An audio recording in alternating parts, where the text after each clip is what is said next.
नमस्कार साथियों। बचपन से ही हम सुनते आए थे कि कोयला सबसे ज्यादा काला होता है, लेकिन मोदी सरकार की जो कोयले के कारोबारियों पर जो मेहरबानियां हैं, वो अगर आप देखेंगे तो आपको समझ में आएगा कि कोयले से काला भी कुछ होता है, बहुत काला होता है। कोयला भी उसके सामने शर्मा जाए, इतना काला होता है। कोयला खदान आवंटन की जो हमारी नीतियां थी, आपने देखा, भैया आवाज नहीं प्लीज, जो हमारी नीति थी यूपीए के वक्त, उसके खिलाफ एक पूरा आंदोलन चलाया गया, हमें भ्रष्ट बताया गया। वो अब सब आपके सामने था। घोटाला बताते थे, साहब घोटाला हो गया, घोटाला हो गया। लेकिन जब इनकी सरकार आई तो उस नीति को रद्द करने के बाद जो प्रक्रिया बनाई, वो ऐसी प्रक्रिया बनाई कि सिर्फ और सिर्फ इनके गिने चुने मित्र बोली लगा सकें। नाम तो था कि साहब ऑक्शन हो रहा है। ऑक्शन के नाम पे ऐसा व्यू रचना रची गई कि सिर्फ इनके काबिल दोस्त उन खदानों को ले पाए। क्या किया मैं आपको बताता हूं। पहले क्या होता था कि कोयला खदान जो एंड यूजर है वो लेते थे। एंड यूजर कौन? सीमेंट, स्टील, पावर, जो बिजली बनाते हैं। सरकार ने आकर कहा कि नहीं साहब, एंड यूजर्स की अलग अलग श्रेणी बना देते हैं। तो अगर विनीत जी पावर सेक्टर में हैं तो ये सिर्फ पावर सेक्टर के लिए यही बोली लगाएंगे। एक खदान में मैं सीमेंट वाला नहीं लगा सकता उसमें, और अगर मैं सीमेंट का काम करता हूं तो ये खदान में सिर्फ सीमेंट वाले बोली लगाएंगे, पावर वाला नहीं लगा सकता। और बड़ी वाहवाही लूटी इन्होंने। साहब हमने तो बड़ा कमाल कर दिया, ऐसी पारदर्शी स्कीम ले आए, ऐसा ऑक्शन की बोली लगेगी कि इसमें कहीं कुछ घपला हो ही नहीं सकता। लेकिन क्या हुआ, जो ऑक्शन हुई उसमें से 11 ब्लॉक्स ऐसे थे जिसमें औने पौने दाम पर कार्टेलाइजेशन होकर उस पर बोली लगी और वो चले गए। उसमें क्या हुआ नुकसान? उसमें सरकार को जितना राजस्व प्राप्त होना चाहिए था, जो यूपीए के वक्त होता था, उससे कहीं कम राजस्व मिला। और इन 11 ब्लॉक्स के विषय में सीएजी ने लिखा है। सीएजी की रिपोर्ट्स एक म्यूजियम बनाना चाहिए। सीएजी की जहां बिल्डिंग है ना, वहां एक संग्रहालय होना चाहिए, क्योंकि अब वो रिपोर्ट सिर्फ संग्रहालय में ही रहती हैं, संसद में नहीं आती, और मीडिया में तो बिल्कुल नहीं आती। तो जो सीएजी नाम का संग्रहालय है, द म्यूजियम ऑफ सीएजी, वहां से ये रिपोर्ट आई कि 11 ब्लॉक्स में शेल कंपनीज बनाकर घपला हुआ, घोटाला हुआ, गलत हुआ।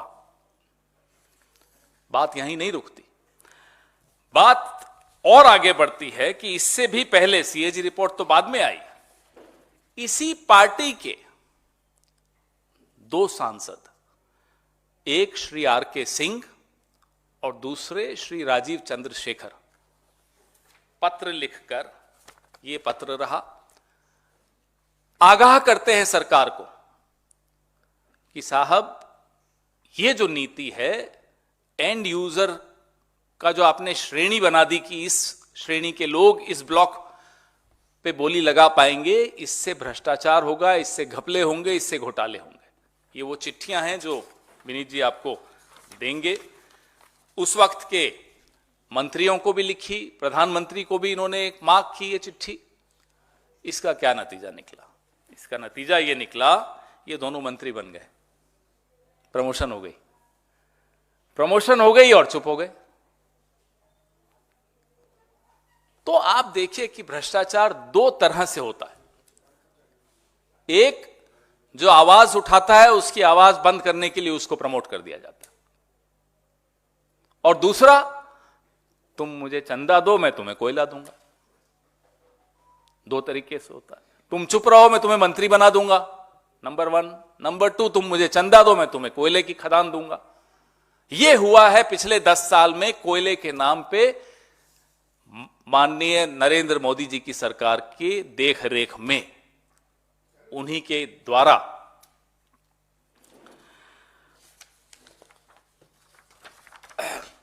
जब सीएजी ने 11 ब्लॉक्स की धांधली के बारे में बताया और यह कहा कि सरकार को जितना राजस्व मिलना चाहिए उतना नहीं मिल रहा, पीयूष गोयल जी ने संसद में 4 ब्लॉक्स के बारे में स्वीकारा कि यहां इसमें कुछ गड़बड़ हुई। 11 पे कुछ नहीं बोले, चुप रहे। नीतियों में फिर परिवर्तन ली। 2015 में जो नीति आई, 2020-21 में आते आते फिर उसमें परिवर्तन। बोले साहब ये जो है श्रेणी बनाकर जो किया ये गलत हो रहा है। हर बार वाहवाही बटोरेंगे, हर बार चंदा बटोरेंगे और फिर बाद में चुपचाप से नीति बदल देंगे कि साहब हमने शायद गलत कर दिया, और पर्दा डला रहेगा। क्योंकि सीएजी संग्रहालय से कुछ आता है तो आप लोगों तक नहीं पहुंचता, और आप लोगों तक पहुंचता है तो हम लोगों तक नहीं पहुंचता, और हम लोगों तक पहुंचता है तो दर्शकों तक नहीं पहुंच पाता। तो यह स्थिति आज इस देश की हो रही है। 2 शौक हैं हमारे प्रधानमंत्री जी की, हवाई यात्रा करना और हवाई बातें करना। तो जिस व्यक्ति, जो दोस्त जिनके हवाई जहाजों में हमने इनकी कई चित्र देखे हैं, प्रधानमंत्री बनने से पहले, प्रधानमंत्री बनने के दौरान, उसके बाद तो अपने 2 अच्छे विमान आ गए प्रधानमंत्री बनने के बाद, तो उससे पहले तक का तो बता सकते हैं। उस दोस्त को आपने एयरपोर्ट्स दिए, कोयले की खदानें दी। ना केवल कोयले की खदानें दी, इसमें एक बहुत दिलचस्प पहलू यह है कि अगर कोयले की खदान एक सरकारी कंपनी को मिलती है तो उसका जो एमडीओ होता है, जो उस पे माइनिंग का काम करेगा, वो भी यही दोस्त।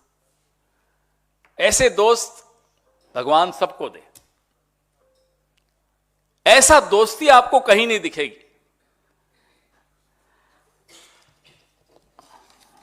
आज तक अडवाणी जी कंफ्यूज हैं कि वाकई भारत रत्न उन्हीं को मिल रहा था या कहीं और जाना था, गलती से आ गया। ये दोस्ती का है मामला। निर्मला सीतारमण जी हमारे अगेंस्ट एक व्हाइट पेपर निकाल के बड़ी तेज बोल रही थी, और उस व्हाइट पेपर के माध्यम से जो पर्दा डाला जा रहा था इस कोल स्कैम पे, वो आज आपके सामने है। वो अगर आप दिखा सकें चिट्ठियां तो एक बार स्क्रीन पर भी चालू कर दीजिए। सीएजी रिपोर्ट ने भी बेनकाब किया, इन चिट्ठियों ने भी बेनकाब किया, और हम मोदी सरकार से कुछ सवाल पूछना चाहते हैं कि जब आपके ही नेता घोर भ्रष्टाचार, धांधली, कार्टेलाइजेशन, जिसको क्या कहते हैं, शायद गुटबाजी के आरोपों को जब आपके सामने वो लाए पत्र के माध्यम से, तो आपने उन्हें नजरअंदाज क्यों किया? और इन दोनों सांसदों से जो आप आज मंत्री हैं, इनसे भी यह जानना चाहते हैं कि आप मंत्री बन गए तो उसके बाद चुप क्यों हो गए? क्यों नहीं अब फिर से इस मुद्दे को आपने उठाया?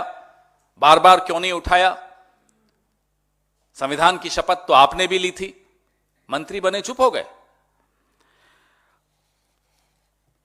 और जो कानून, जो संशोधन 2015 में कोयले की खदान की नीलामी के लिए जो लाया गया था, उसमें फिर परिवर्तन क्यों किया? अगर वो सही था तो परिवर्तन क्यों किया? और नियमों में फेरबदल करके एमडीओ वाला जो आप क्लॉज लाए, वो किसको उपकृत करने के लिए लाए? सबसे ज्यादा लाभ उसमें किसको हुआ? हम मोदी सरकार से ही जानना चाहते हैं। ऐसा प्रावधान कि 2 ऐसी खदानें जो रद्द हो गई, जिसका आवंटन रद्द हो गया, और जब वो आवंटन फिर से हुआ, एमडीओ वो ही रहेगा जो पहले था। कभी हुआ ऐसा? इनको खदान मिली, इनसे वापस ले ली गई, फिर किसी और को मिली, लेकिन एमडीओ का काम जो मुझे पहले मिला था मैं ही करता रहूंगा। क्यों? क्योंकि मैं दोस्त हूं। तो ये दोस्ती के उदाहरण मैं आपको दे रहा हूं कि ये कैसे उन्हें बचाते हैं, आगे बढ़ाते हैं, पनपाते हैं। ये एक बहुत बड़ा स्कैंडल है, बहुत बड़ा स्कैम है। और इसमें ये जो पत्र हैं जो आपको दिखाए आपने, ये पत्र जो आपको दिखाए हैं, आपको दे भी रहे हैं, आप ही जैसे कुछ साथी हैं रिपोर्टर्स कलेक्टिव वाले जिन्होंने ये निकाले हैं। और पत्रकारिता में एक अच्छा उदाहरण भी पेश किया है कि आज भी जो घपले हैं जो सीएजी में सामने आते भी हैं तो दब जाते हैं, वो घपले दबाए नहीं जा सकते, छिपाए नहीं जा सकते। आने वाले कुछ महीने और आने वाले कुछ साल इस पूरे गैंग के लिए, ये गैंग चल रहा है, अच्छे नहीं होने वाले। हम आपको बस इतना बता सकते हैं, क्योंकि ईडी और सीबीआई और इनकम टैक्स का कैसे उपयोग करना है ये हम जानते हैं, दुरुपयोग भले ना भी कर सके। सरकार में आने दीजिए, फिर दिखाते हैं आपको। आपके सवाल।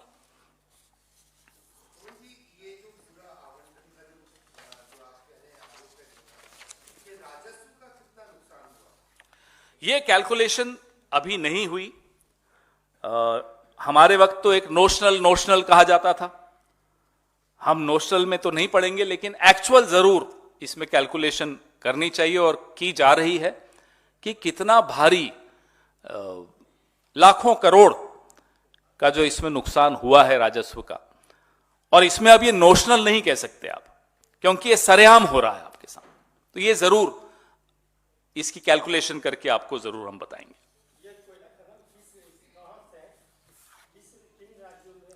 ये राजस्थान, छत्तीसगढ़, अलग अलग राज्यों में है, कोई एक राज्य नहीं है, 2-3 राज्यों में है। सबसे ज्यादा प्रमुख है ये 2 राज्यों में, 11 खदानें। अभी इसी पे रहिए, पहले इस पे।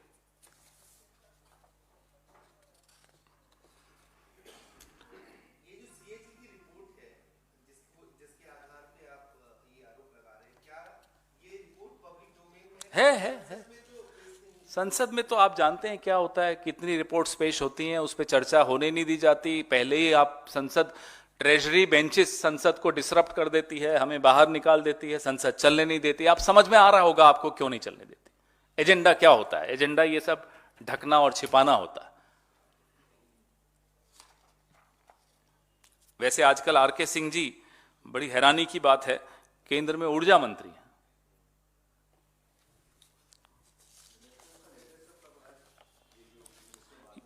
ये लेटर तो 2014 4 दिसंबर का है, बाद में बने। तो हर चीज का एडवांस पेमेंट थोड़ी होती है, कुछ की पेमेंट बाद में होती है। ये पॉलिसी 2015 वाली फिर दोबारा कब चेंज की है सरकार? 20-21 जी। कुछ और अब आप पूछ।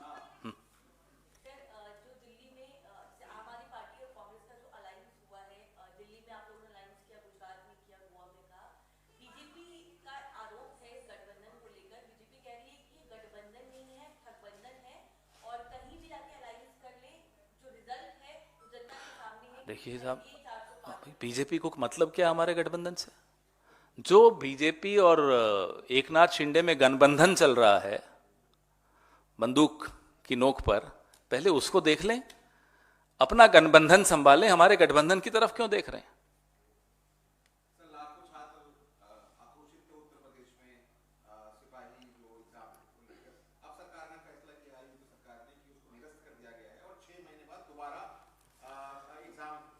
और 48 लाख नौजवानों का भविष्य के साथ यूं इस तरह से खिलवाड़ कर देना कि फैसला ले लिया, निरस्त हो गया। नुकसान किसको हुआ? नुकसान तो उन्हीं लोगों को हुआ जो इतने सालों से इंतजार कर रहे थे कि परीक्षा हो, उन्होंने पैसे जमा कराए, उन्होंने तैयारी की, उन्होंने इतना समय अपना लगाया उस पर। उसके बाद अब आप कह रहे हैं साहब माफ करना, हम पेपर ठीक नहीं करवा पाए, लीक हो गया, अब फिर से करेंगे।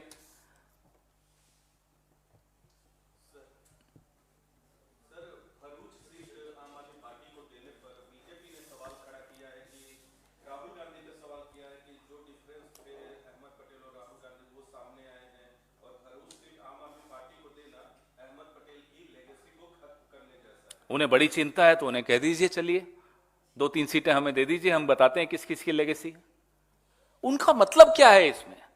अहमद पटेल जी हम सबके बहुत आदर के योग्य नेताजी थे हमारे, उनकी राज्यसभा में क्या किया इन्होंने, याद है ना आपको?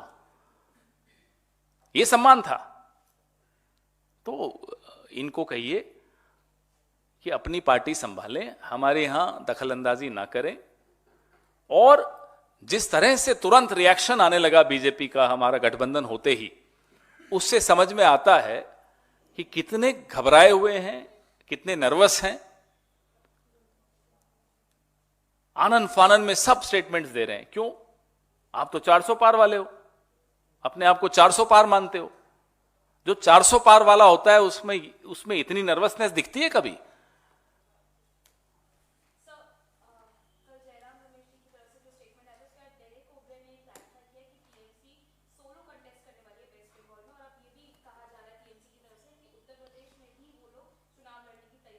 देखिए, आप बहुत वर्षों से राजनीति देख रही हैं। गठबंधन हो या इस तरह की कोई निर्णय हो, उसमें कौन क्या कह रहा है उससे ज्यादा महत्वपूर्ण होता है वो क्यों कह रहा है, कब कह रहा है। तो हर चीज को अगर आप जोड़कर देखेंगे तो ये सब आपको अलग ढंग से आपको दिखेगा। जो कहा जाता है वो नहीं होता, जो दिख रहा होता है वो नहीं होता, कुछ और प्रक्रियाएं भी साथ साथ चल रही होती हैं। इसलिए थोड़ा इंतजार कीजिए। लगातार सब आपस में टच में है। और आपको यह भी बता दूं कि कुछ ऐसे लोगों से भी टच में है जो आप जिनके बारे में बोलते रहते हैं कि वो चले गए, नहीं आ रहे। ऐसे 2 श्रेणियां हैं, जो चले गए उनसे भी टच में है, जिनके लिए आप कहते हैं नहीं आ रहे उनसे भी टच में है। आने वाले दिनों में बहुत रोचक प्रेस वार्ताएं होंगी। हो सकता है कॉन्स्टिट्यूशन क्लब में हो सकता है यहां हो।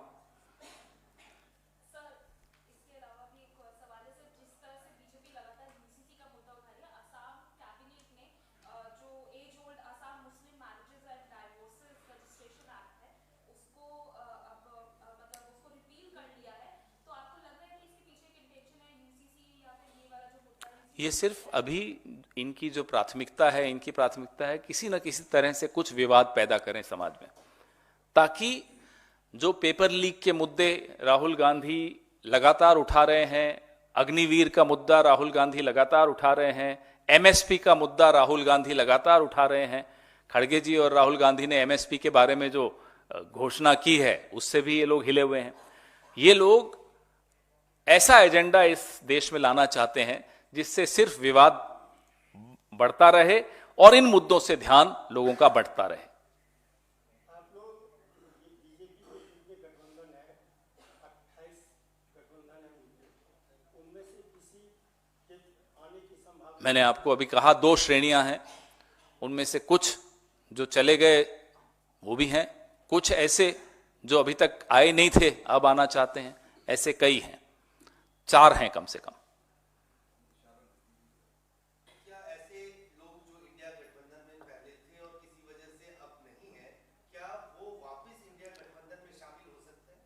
इशारे कर रहे हैं, फीलर्स भेज रहे हैं, उससे ज्यादा अभी बोलना ठीक नहीं रहेगा।